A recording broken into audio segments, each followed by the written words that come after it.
Hi friends, welcome. Today I want to talk about a recent photography project that I finished with a company called Ridge Wallet. And I've been taking on more of these photography projects that involve me reaching out to companies, smaller companies generally, and saying, hey, I'll create some photos for your Instagram feed. I put a web page on my site that I send them to. It's very personalized. It has a little portfolio of things in the vein of work that I would create for them. And then I see if they will send me a reply. Most don't, but a lovely fellow from Ridge reached back out. That's him now. Actually, that's my mom. That's the only person I text. But they reached he reached back out to me and he said, yes, I like what you're up to. He even told me later that he showed the webpage around to people in his office, which was really cool. And we moved the process along. He sent me a couple of products and I started shooting. Now, I wanted to create product shots that weren't vanilla product shots.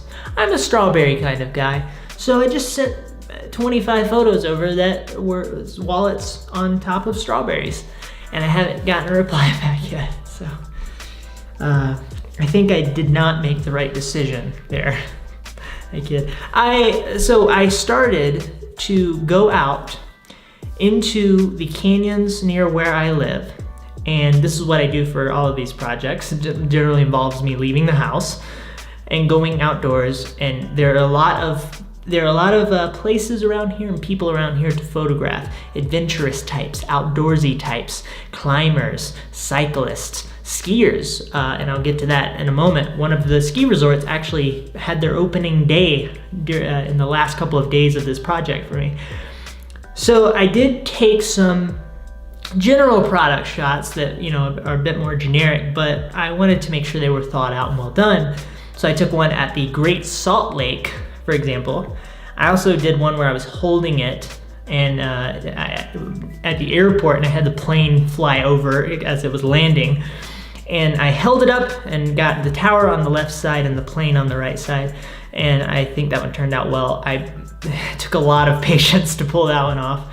I actually downloaded an app for tracking planes and flights and when they would be landing and this sort of thing. That made my life a lot easier. If you're taking photos of planes, have a plane tracking app. I also took a couple of product shots with cyclists in the background. My favorite one was actually this one. I really like how it turned out with the light and the rock and the valley in the background, the layering. For me, with these sorts of shots, the layering was incredibly important. What's my foreground? What's my middle ground? What's my background? I also took photos of I took a shot of a paraglider flying behind the wallet. And then I also grabbed another shot that did not have a wallet in it. I sent that over as well. That one just turned out really good in general. I shared it on my Instagram feed. They sent me a knife as well. They have a really hardcore, bulky knife that you could assault somebody with, even if the knife part is not extended. You could just hit somebody in the head with it, which is good because if you get into just a general fight, it's good to not stab them. You can just hit them in the head with the blunt part of the knife, and then always have the sharp part as a backup. So that's what you get here at James's Self-Defense Emporium. Where it got really interesting for me is I decided I wanted to take portraits of strangers, which is something I've spent an enormous amount of time doing. I consider it a strength of mine. So I thought, let me incorporate the product shot into the stranger shot. This is something that I already know how to do. And it will make it interesting and make it feel more dynamic and set apart from a general product shot. So I took a couple of portraits of some skiers at Alta Ski Resort, which is near where I live. I drove up there and I found a couple of skiers. They had just finished up what they were doing. I said hello. Also, I bought a box of Clif Bars so that I could hand Clif Bars out to the people that I take the portraits of. I always like to do this as a thank you for being a part. I feel like I'm taking from somebody if I don't give them something in return. Not so much for my personal projects, because it's sort of just, I'm interested in you and I'd like to take your photo. But for shots where, or projects where I'm going to be giving this to a company for them to put out to advertise their product, I'd like to give them a thank you.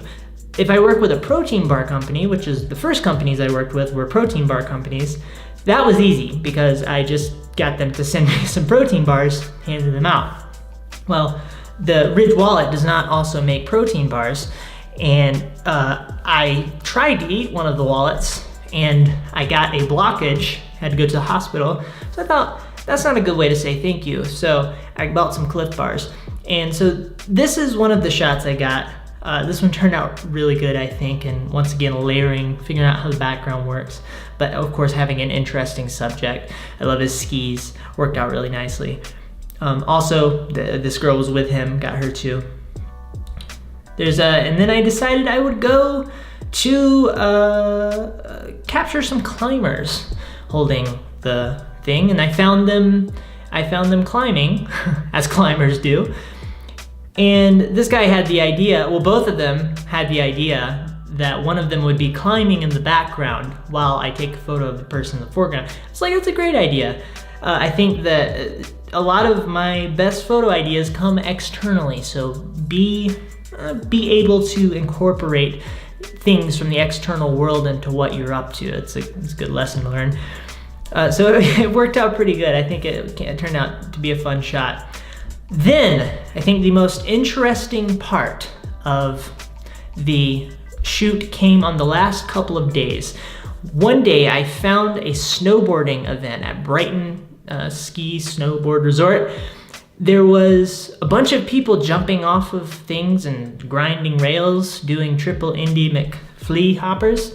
And I went there, took a bunch of photos, got no shots involving a product, but just some good shots in general for my own Instagram feed. Sort of could have managed my time better in that particular instance. And the reason why is because I killed my camera taking general shots. I was having a good time, and I did not want to challenge myself and walk up to somebody and ask them to hold the thing. But because I got so preoccupied with not wanting to challenge myself, I also didn't take advantage of other ways that I could have incorporated a product into the shot. For example, if I would have sat one of the wallets down in the snow, had somebody jumping in the background, that would have been good. I started to try to do that and my battery died, so I didn't get any shots from that day. An enormous waste of time from that respect, but I did get some good photos, and these are the really frustrating circumstances that you will come across in these types of projects where you need to create. I also give the companies a 2-week time span, and I will deliver at the end of those 2 weeks. It's my deadline. So I need to be I need to be very diligent about managing my time properly. Every day I don't get a shot is a day wasted. Bad. So the next day I came back out, and this was the greatest day for the product shots, I think, of all. I got a portrait of a skier, and this was opening day at Brighton Resort. The day before that was sort of just people came and had fun. There was already snow, so whatever, but the lifts were not running yet. Opening day, there were hundreds and hundreds of people getting on the ski lifts, energy flying around, people eating foods, enjoying skier music, lots of folk stuff, playing in the background, people dancing for joy, lighting each other on fire, as college folks do. And I captured a portrait of one of the skiers who had just arrived, and I had a very specific spot because there was a nice middle ground element of a rack of snowboards and skis, and then in the very background you had some mountains, and in the foreground I could put the subject. And this guy was pretty interesting, and it worked out. Also got one of his friend, didn't end up using that one. Sorry, friend. You did have interesting hair. Then I came across a sort of kicker, I guess you would call it, a hump of snow that folks would jump over, and I decided I would hold the wallet out, traditional, product shot, holding it in your hand style. It can be difficult for like smaller products to figure out how to make it work. and I tire of just the shots where you hold the thing out. So while there is a lot of opportunity with holding a thing out, I think it's a good idea to try to be dynamic about it. So I tried to do that, and I got some fantastic shots of people jumping over this hill, getting some good solid NAR air, as they say, and it worked out really well. Got a couple of those shots, and I also got a shot just in general for myself of a guy getting some air without the wallet. Shared that one on Instagram. I'm so freaking happy with that photo that my eyes are bleeding. Oh, also, I want to extend endless thanks to Ridge Wallet and Jordy, the guy I've been talking to there. He's been wonderful, and just the opportunity to be able to do this, I really appreciate it. I will link below to them. Check them out. They make good products.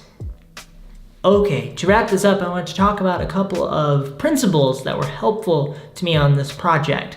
One, you cannot overplan the details of a project like this enough. It's a good idea to think like a feature-length film director.